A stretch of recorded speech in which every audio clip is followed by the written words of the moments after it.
Hello and welcome back to another episode of Critical Reactions with your host Bryan.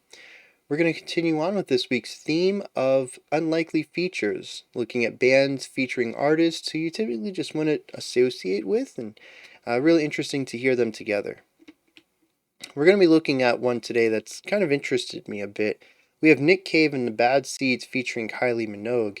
And Nick Cave and the Bad Seeds, up to this point, which this album came out in '96, was primarily working with post-punk, alt-rock, experimental rock, and gothic rock. Really going for this moodier experimental stuff and kind of changing it up from album to album. Whereas Kylie Minogue, up to this point, was a pop star. Even so-called... She earned the title Princess of Pop at one time from the European press. Everything she had done at this point was dance pop, with a couple of hip hop ideas on one of her albums. So it's going to be really interesting where this dark, moodier rock stuff goes with a pop star at the forefront. I'm going to assume she's a vocalist. So let's dive into this. Nick Cave and the Bad Seeds featuring Kylie Minogue, Where the Wild Roses Grow.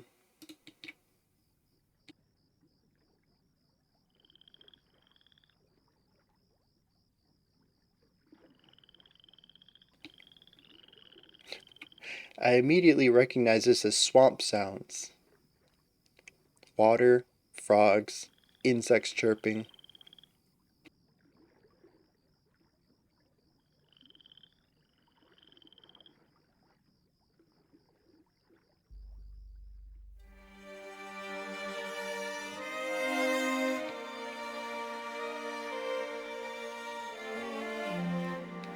They call me the wild rose, but my name was alive as a day. Why they call me it, I do not know. Nice little 6/8 here. For my name was Eliza Day. From the first day I saw her, I knew she was the one.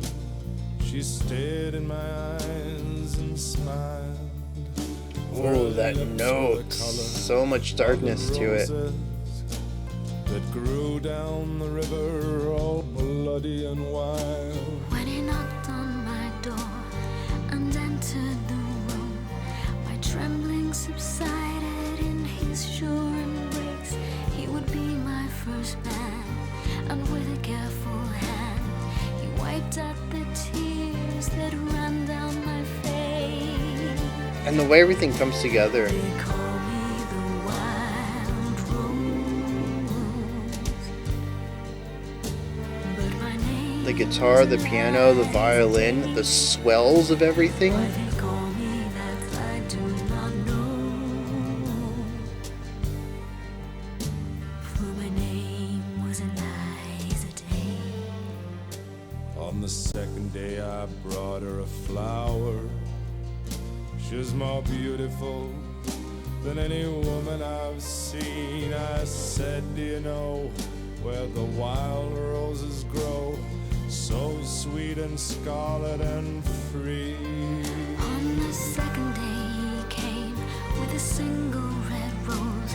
He said, give me your loss and your sorrow. Yeah, dude, the violin counterpoint is so good. As I lay on the bed, Because, like, the piano is mostly chordal based. they call me the wild rose, but my name was Eliza Day. Why they call me that I do not know. For my name was Eliza Day. On the third day he took me to the river. He showed me the roses and we kissed. And the last thing I heard was a muttered word as he knelt above me with a rock in his fist. On the last day I took her where the wild roses grow. She lay on the bank The wind lied as a thief, and I kissed her goodbye. Said all beauty must die. And I leant down and planted a rose between her teeth. They call me the wild rose, but my name was Eliza Day. Why they call me it, I do not know. For my name was Eliza Day. My name was Eliza Day. For my name was Eliza Day.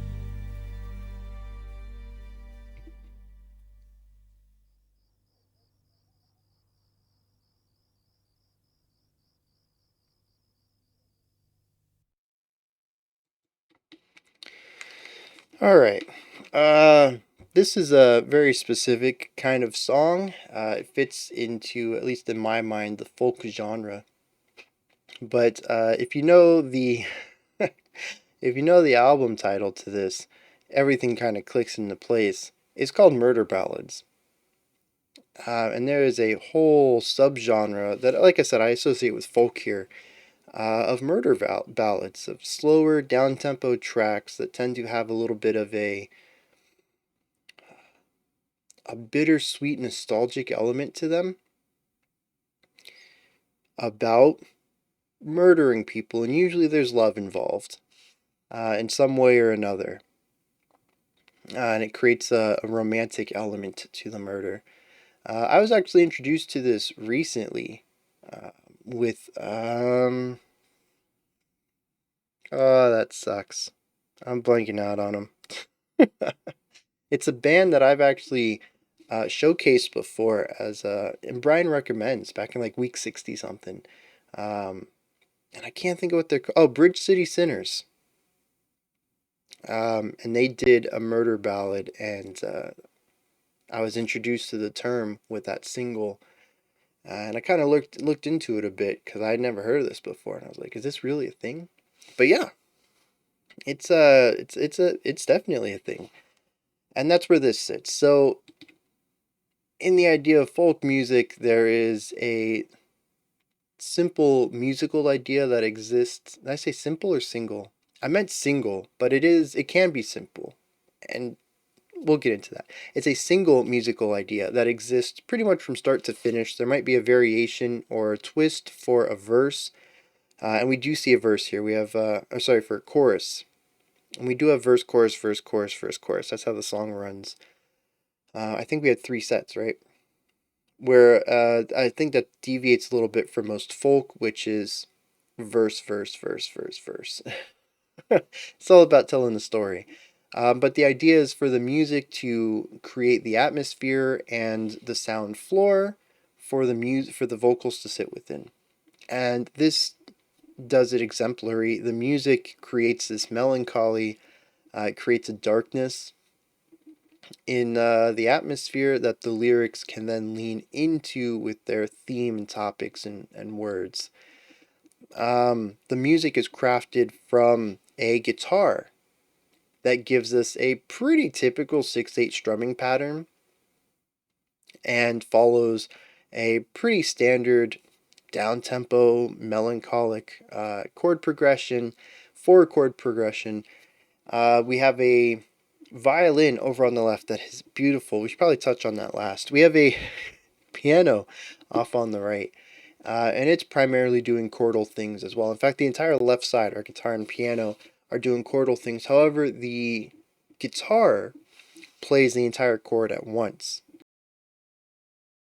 And we get multiple strums of this chord. Whereas the piano pretty much plays in more of a monophonic sound where we get one note at a time, but the progression of notes typically gives us the chord. And it has sort of a singular loop, a single rhythmic idea that it does. It just changes the pitch based on what chord we're in.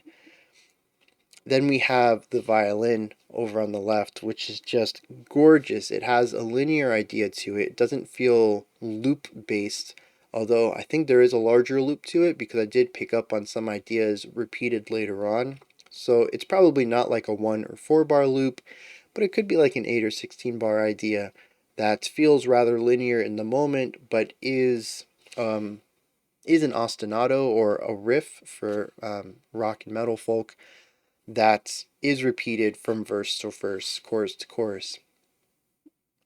And the cool thing about this violin is that it's not just doing a nice line on its own, is that it also plays counterpoint to the vocals, which make up the bulk of the rest of this.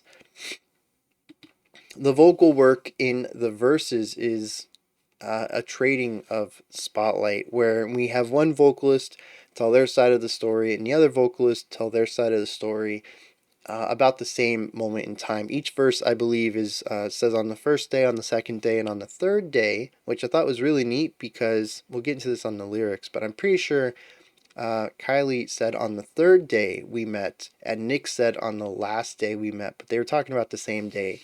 So it showcases what I think is premeditation on Nick's character's part. Nice little detail there, I think. Assuming I'm remembering and heard that right. But they alternate, right? And I think we always start with Kylie first, and then we get Nick's second. This shifts over to the verse, though, where we get a harmony. They sing the same thing together. Their voices sound gorgeous together. I hope they did more than this one track, but as with feature artists go, that's usually not the case. You usually just get one. But I love the way their voices fit. The ranges are just perfectly positioned against each other. They're not in the same range at all. Neither one of them really has to push to get to, because they're singing in octaves. So neither one really has to push too hard to get to the octave jump. And just the timbres of their voices line up so well. It's just gorgeous. It really is from top to bottom. And that's the song. We have a verse, we have a chorus, we have a verse, we have a chorus, we just bounce back and forth. And I don't remember hearing much of a difference in the verse and chorus other than just a widening of the musical aspect and then a layering of the vocals. And so through that lens, it is very folky.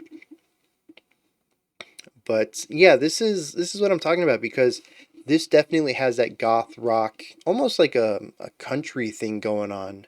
Not country, folk, Americana. That's where I'm going with that. It's like a goth rock Americana kind of vibe.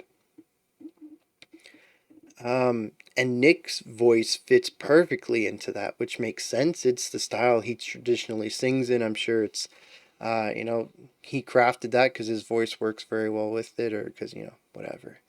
But Kylie almost, that's a weird way to pronounce that. Kylie almost has she brings a lot of that pop element, because like Nick sings from the back of the mouth, so he gets that really wide, darker tone to it. Whereas Kylie sings more to the front of the mouth, and it feels more directed, but she also puts a little bit of airiness into it, kind of giving it that ethereal sound. But in the end, though, it's a very popish vocal style that, when paired with the notes that I'm going to assume Nick wrote for this track, it kind of elevates it into this. If we assume, we know that Kylie's character was murdered in this song, that etherealness sort of gives it a ghostly-like presence, and the pointedness gives it direction and control, which is that she's telling her side of the narrative from beyond the grave. At least that's what I'm getting out of this. And that's something that, pretty much any pop star might have been able to bring, but I think she has that specific timbre. Like I said, it's not so much about the part, but it's about working within the larger aspect here and how her voice plays with Nick's. And like I said, they sound so good together. And it's, like I said, it's really neat to hear this sort of bad boy rock kind of thing going on with this, the princess of pop sound coming in. And I don't think that she really had to change too much about her vocal style to get the sound that she needed for this track. and that's because it was a merger of the two styles of music. So yeah, really nice. Really nice. We're gonna hit the lyrics. I've kind of already covered them a little bit, but I touch on them in detail, and then we'll wrap this up. So yeah, there isn't. It's a very surface level song, as a lot of folk music tends to be. The purpose is to tell the story. And, sometimes obscuring details helps tell the story, but for the most part, if you want people to listen to repetitive music, you better have a good story that's going to capture people's minds with it. And the easiest way to do that is to tell something that people can catch on to quite easily. And so there's very simple words that tell a straightforward story. And I was correct that we get the perspective from both characters. I was incorrect, though. I said Kylie started off the verses before handing it off to Nick, and that is actually wrong. Nick starts off all the verses except the last one. Not sure how I missed that. But the story goes on the first day, he went to her house and met her, and she was unsure about it because she had never had a boyfriend before. But he assured her, and she felt safe in his sure embrace, as was stated. On the second day, he brought a flower and said, "I'd like to take you to go see the roses." And she said, "All right, whatever." And on the third verse, they go out to the roses by the river, and he kills her. That's the whole story. Musically, I would ask, hey, does the music support any of this? Technically, no. I wouldn't say there's anything in the music that helps tell this story, but the music sets the tone for the story. It keeps it melancholic, it keeps it eerie, and it adds a darkness to it that makes sense for a song about murder. So, those are my thoughts on Nick Cave and the Bad Seed featuring Kylie Minogue, Where the Wild Roses Grow. What did you think of this one? Anything stood out to you? Anything you'd like to add on to what I said or correct me on? Put those thoughts down in the comments. Above that is a description box. In there is a link for a Linktree. It takes you here. You can find a link to my music, ways to support the channel, a link to the Discord server, and so much more. Go ahead and check it out. Above that, if you could, like, subscribe, and ring the bell. I greatly appreciate all three. We have a special selection coming up next. Otherwise, I'll be back tomorrow, 5 p.m. Eastern Standard Time, 9 p.m. UTC as usual. We'll continue on with this week's theme of unlikely features.